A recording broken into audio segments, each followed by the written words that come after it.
The wind shrieked, a banshee wail tearing through the exposed observation deck.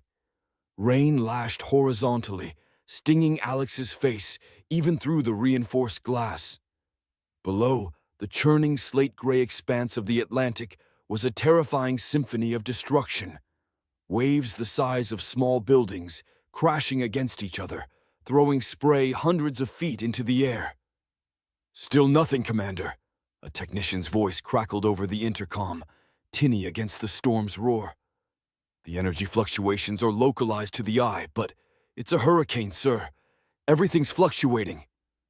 Alex squeezed his eyes shut for a moment, the dull ache behind his temples intensifying. They'd been tracking the anomalies for days, ever since the first, impossibly precise shift in the storm's trajectory. It was too perfect, too deliberate for a natural phenomenon. His gut screamed alien intervention. He turned to Dr. Eris Thorne, whose usually immaculate white lab coat was now plastered to his lean frame, hair matted with condensation. "How long until we can get a drone in there, Doctor?" Thorne consulted a tablet, its screen flickering with intricate weather models. "Another 6 hours, minimum. The wind shear is too extreme. Anything we send now would be shrapnel."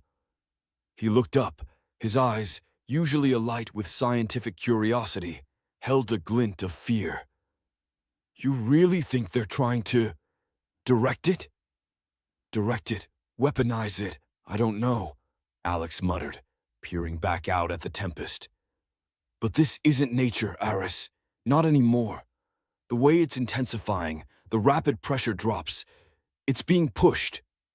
Suddenly, the lights flickered, plunging the deck into a momentary, terrifying darkness, broken only by the lightning flashes that illuminated the furious ocean. A collective gasp went through the bridge crew. Then, with a groan, the emergency generators kicked in, bathing the space in a sickly amber glow. "Report!" Alex barked, his voice cutting through the residual tension. "Minor power surge, sir," a comms officer replied, her fingers flying across her console. "Seems localized to the main power conduit. Wait, sir, I'm picking up an energy signature. Faint, but it's not ours." Alex felt a prickle of ice crawl up his spine. "Location?" "Directly above the eye, sir. High altitude. Looks like a vessel, Commander. Something large." Thorne rushed to the main tactical display, his breath catching in his throat. A faint, elongated blip, barely discernible against the swirling red and orange mass of the hurricane, pulsed erratically. "That's impossible. No conventional aircraft could withstand that atmospheric pressure." "They're not conventional," Alex said, a grim certainty in his voice. He leaned into the microphone. "All stations, prepare for contact. Visual confirmation on that signature. Bring up all long-range optics, full magnification. We need eyes on the sky." As if in answer, a blinding flash of lightning rent the clouds directly above the storm's core. For a split second, a monstrous, angular silhouette was etched against the roiling sky, a dark leviathan hovering impassively amidst the chaos it had wrought. It was undeniably alien, and it was watching them. "They're here," Alex breathed, a strange mix of dread and defiance washing over him. "They're finally here."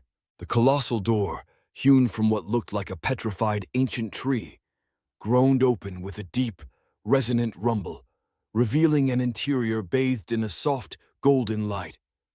Elara braced herself, expecting the sterile, metallic sheen of typical alien architecture, but was met instead with an organic warmth. The air, surprisingly, carried a faint scent of damp earth and something sweet, like overripe fruit. Kalen, the gentle giant, as the comms had dubbed him, stepped back, gesturing them inside with a massive, three-fingered hand. His movements were slow, deliberate, as if each action was carefully considered. Jace, ever the first to venture, cautiously crossed the threshold, his boots sinking slightly into a springy, moss-like carpet that covered the floor. Elara followed, her gaze sweeping across the cavernous space. The walls weren't smooth, but rippled with natural contours, punctuated by glowing crystalline formations that pulsed with the soft light. Enormous interwoven roots, thick as human torsos, snaked across the ceiling, disappearing into pockets of deeper shadow. It felt less like a constructed dwelling and more like a carefully nurtured natural grotto. "Welcome," Kalen rumbled, his voice a low vibration that seemed to resonate through the very floor. "To my sanctuary."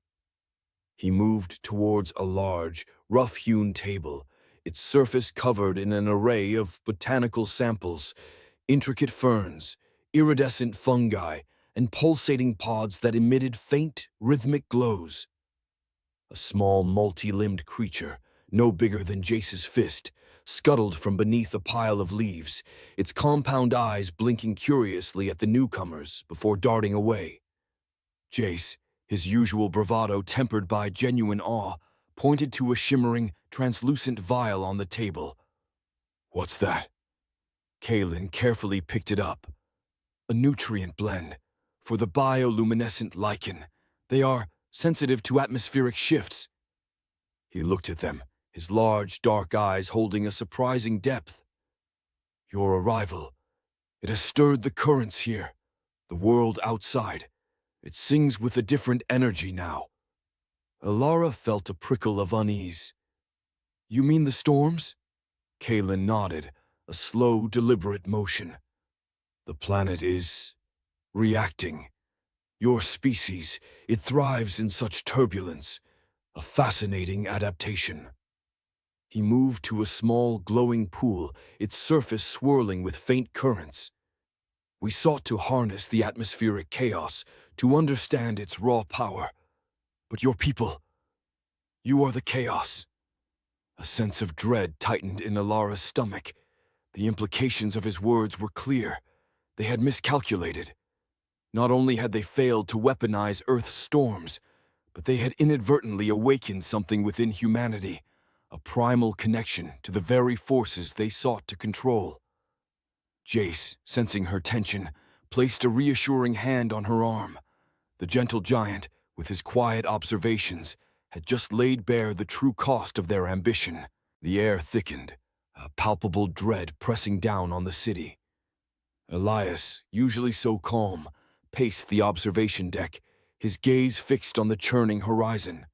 The sky, a bruised purple, bled into a sickly yellow where the ocean met it, and distant flashes of lightning flickered like malevolent eyes. "They're escalating," he murmured, more to himself than to Anya, who stood by the console, her fingers flying across holographic displays. "This isn't a natural storm system anymore." Anya zoomed in on a cluster of energy readings, her brow furrowed. "The atmospheric manipulation is intense. They're creating a localized superstorm, Elias, right over the coastal defense grid." Outside, the first tendrils of wind whipped through the city, tearing at loose debris. A low, guttural rumble vibrated through the reinforced glass. The storm's first growl. Buildings swayed perceptibly. Panic alarms began to shriek in the distance, a discordant chorus swallowed quickly by the rising gale. "Evacuation protocols?" Elias asked, turning to her. Anya shook her head, her face grim. "Too late for full scale. The transport hubs are already compromised by preliminary squalls. We're in lockdown, Elias. It's a direct assault." Her voice, usually steady, held a tremor of disbelief. "They're weaponizing our weather." Below, streets emptied in a frantic scramble, cars skidding, people running, their figures dwarfed by the rapidly darkening cityscape. A sudden violent gust rattled the entire structure, sending a shiver through the deck. Elias gripped the railing, his knuckles white. "They think chaos will break us." He looked at Anya, a fierce determination hardening his eyes. "They don't understand. Chaos is where we learn to build." Anya nodded, a faint, almost imperceptible smile touching her lips. "Exactly. We adapted. We innovated. We survived. She brought up schematics of the city's ancient subterranean storm shelters, systems designed for a forgotten era of ecological turmoil. These old-world bunkers, they're going to be crucial. The storm hit with the force of a physical blow. Rain lashed against the glass, blurring the world into a tempestuous watercolor. The wind howled like a banshee, a primal shriek that seemed to tear at the very fabric of reality. Power flickered, then stabilized, the emergency generators kicking in with a low hum. Elias watched a massive billboard tear free from its moorings, cartwheeling into the swirling vortex of the storm. "Communications are intermittent," Anya reported, her voice tight. "The outer relays are down. We're on internal network only." Elias walked to the central console, placing a hand on her shoulder. "Good.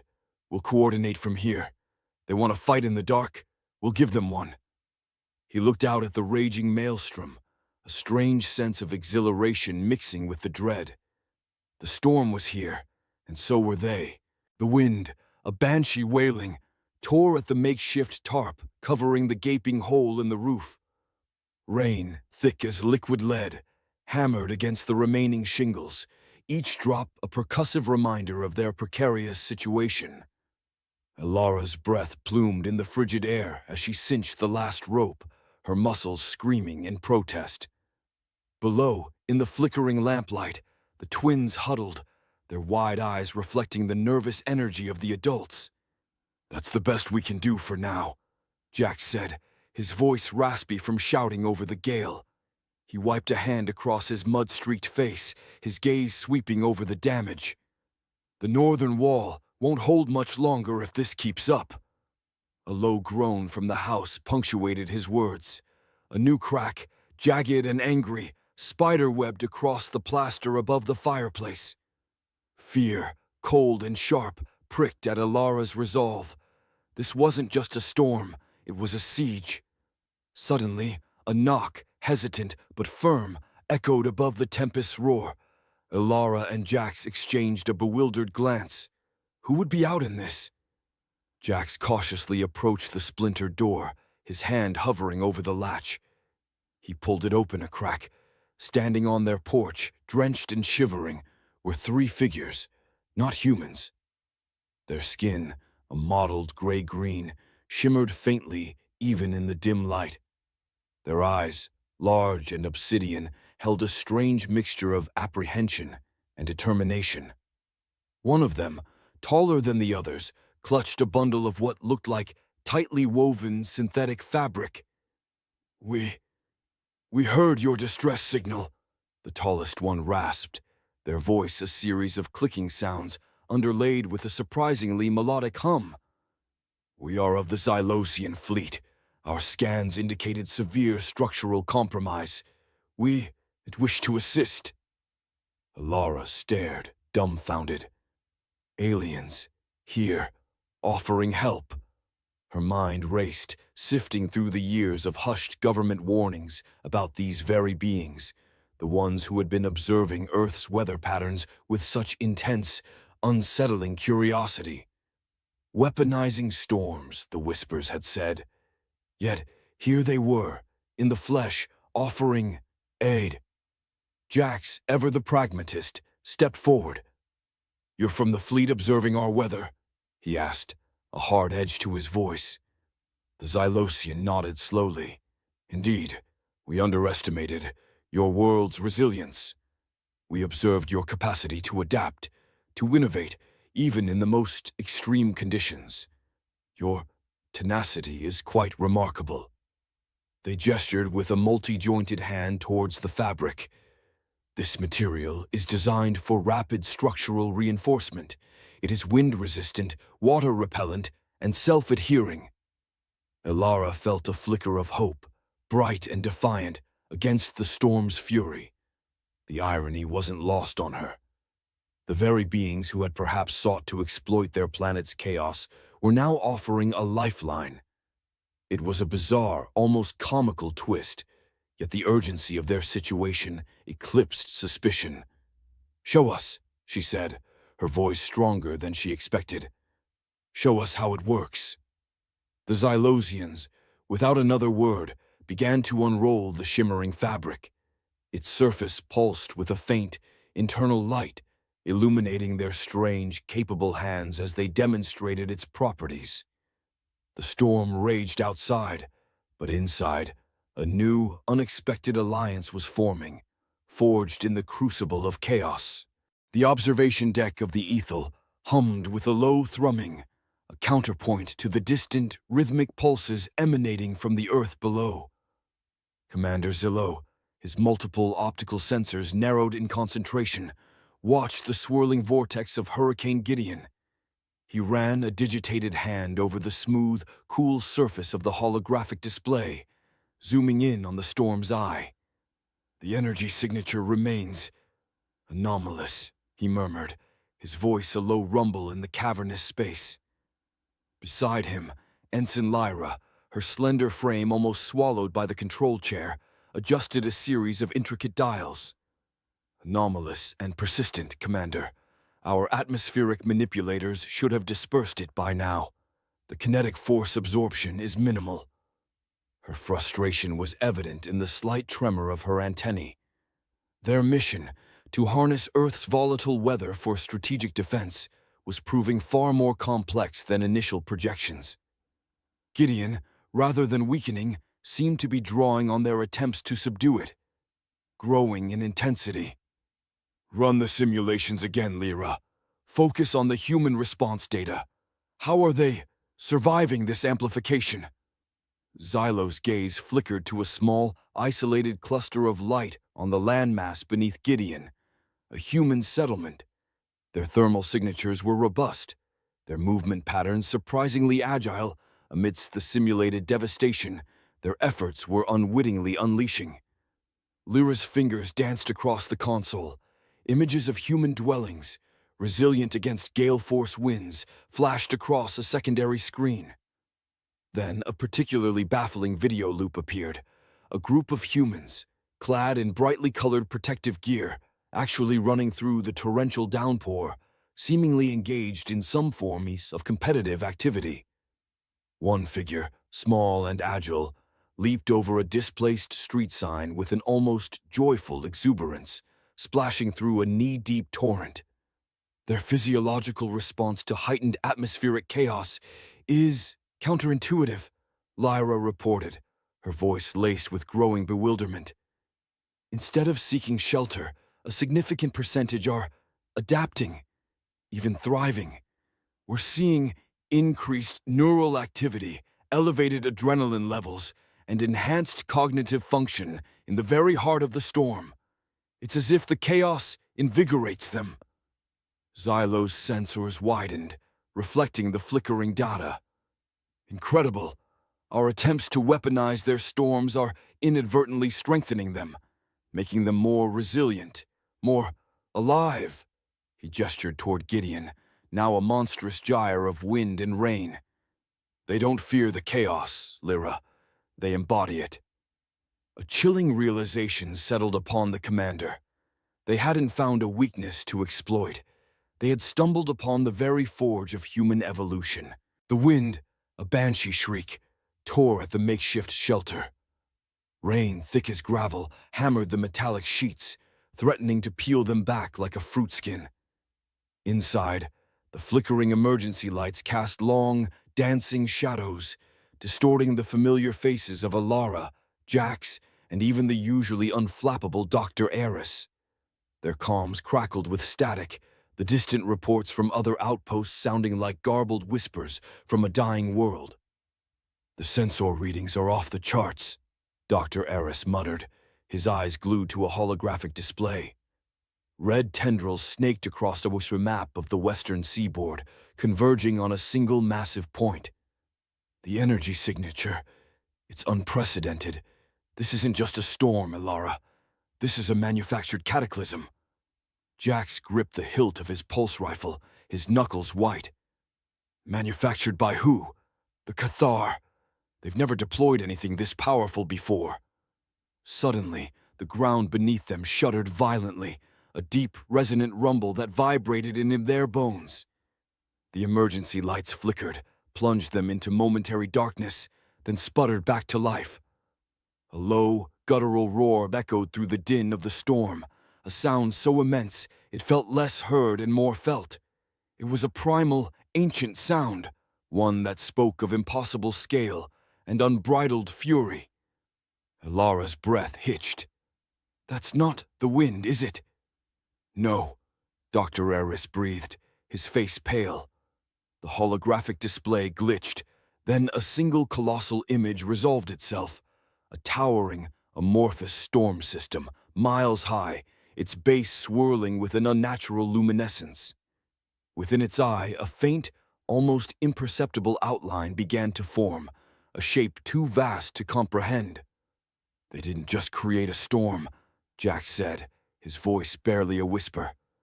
"They are the storm, or they put something in it." The roar came again, closer this time, a sound that seemed to tear the very fabric of reality.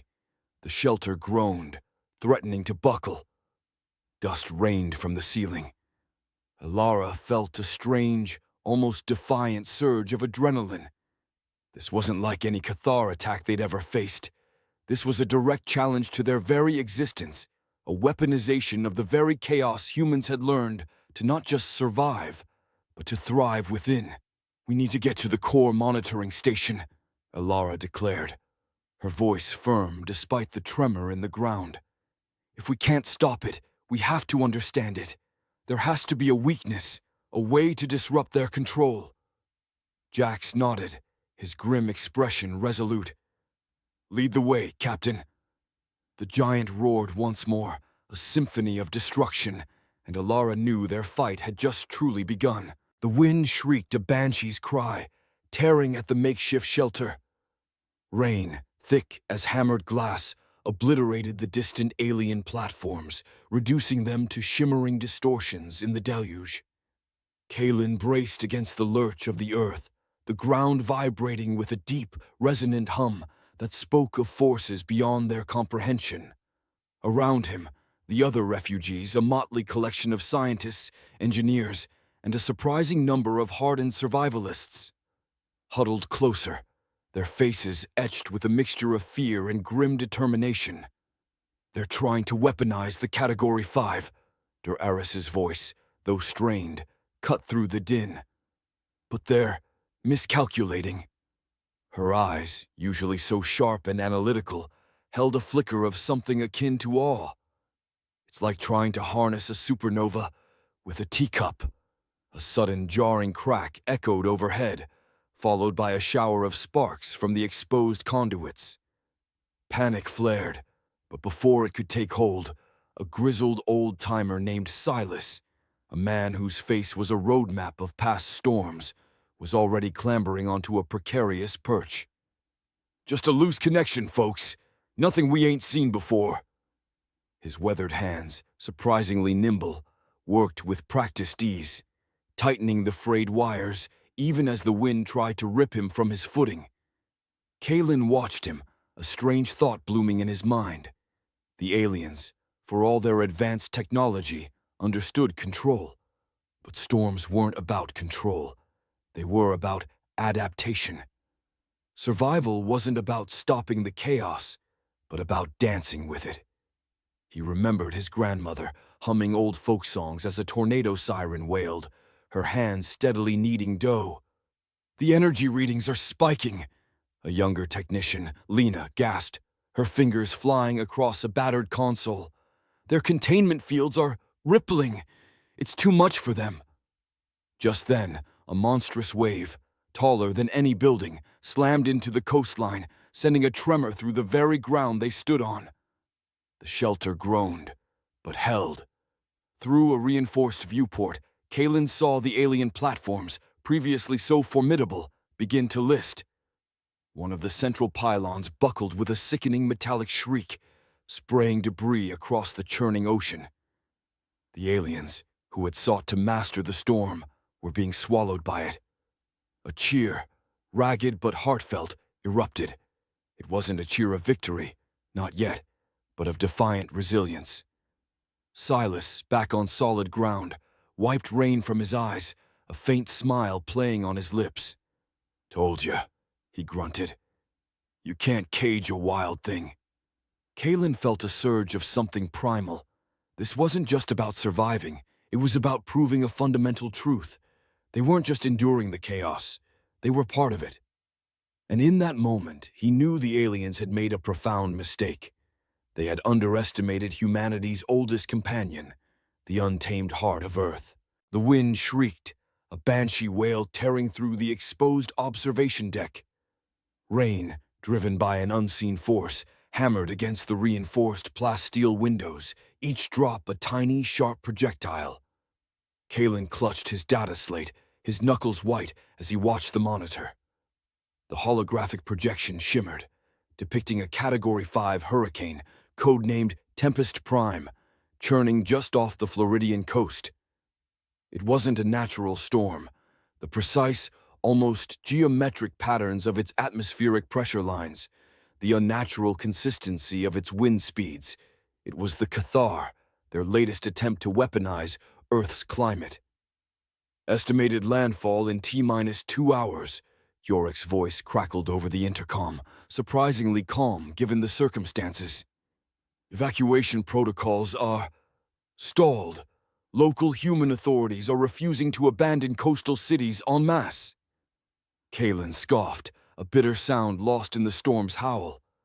"Of course they are. They thrive on this chaos. This isn't a weapon to them, Yorick. It's a Tuesday." He remembered the reports from the initial contact, the Cathar's baffled analysis of human resilience in the face of natural disasters. They'd interpreted it as defiance, a flaw in their predictive models.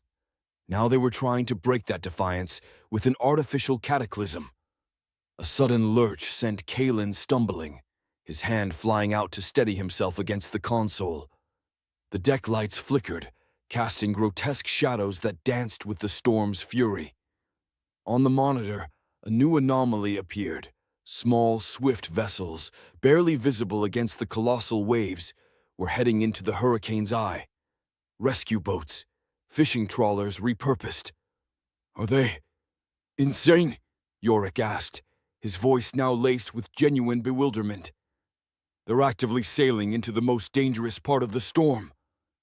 "They're not sailing into it, Yorick," Kalen corrected, his gaze fixed on the screen, a strange mix of dread and reluctant admiration blooming in his chest. "They're harvesting it, salvaging, assisting, even racing it. They're finding order in the maelstrom."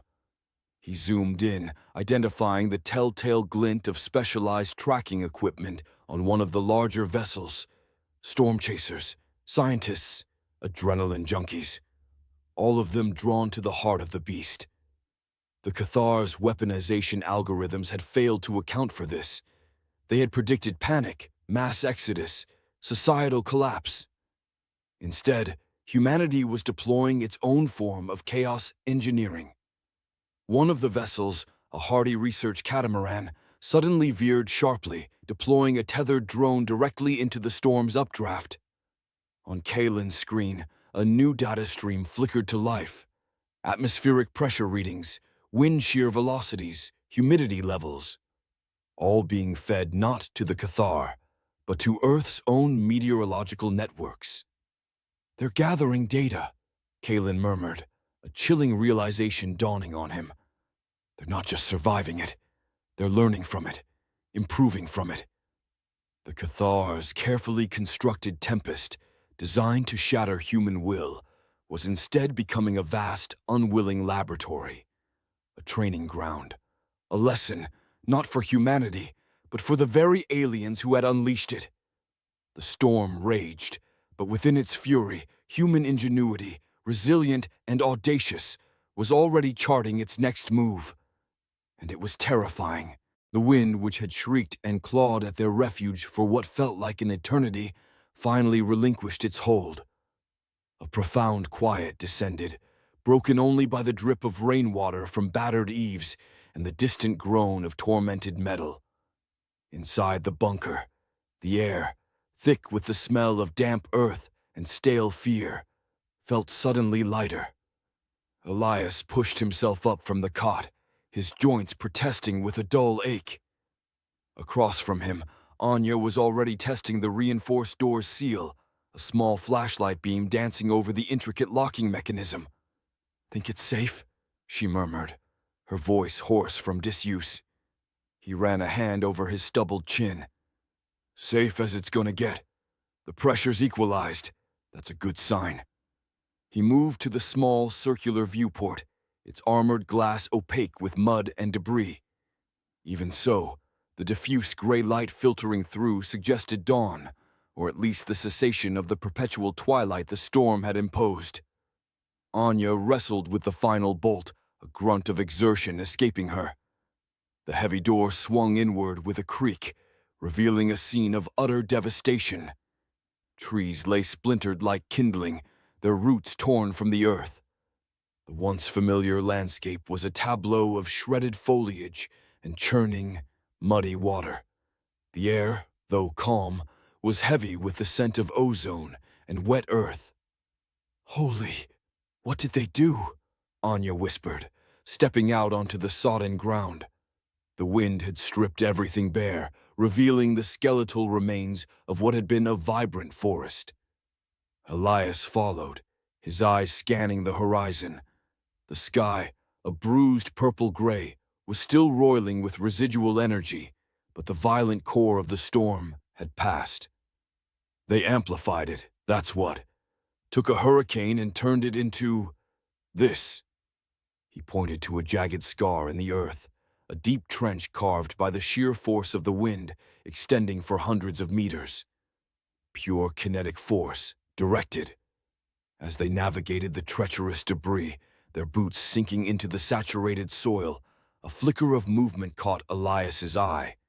Nestled amongst the wreckage of a downed satellite dish, a small, multi-jointed drone lay half-buried. Its optical sensor, usually a bright, inquisitive blue, was dark and shattered. "One of theirs," Anya stated, without him having to explain. She knelt, gingerly prodding it with a fallen branch. "Looks like it didn't fare much better than the trees." Elias felt a surge of something akin to grim satisfaction. They thought they could unleash unbridled chaos and control it. They forgot what chaos made us. He kicked at a loose piece of twisted metal, a grim smile playing on his lips. They thought they were weaponizing our environment. They were just turning up the volume on our training regimen. Suddenly, a faint, rhythmic thrumming vibrated through the air, growing steadily louder. Both Elias and Anya instinctively crouched, their eyes sweeping the ruined landscape. The sound resolved into the distinct, resonant beat of rotor blades. A dark shape, barely visible against the sullen sky, was approaching from the east. It was sleek, angular, and unmistakably alien. "They're coming back," Anya breathed, her hand going to the worn holster at her hip. Elias felt a familiar knot tighten in his stomach, but beneath it, a strange sense of readiness bloomed. The calm was over. The game had just begun.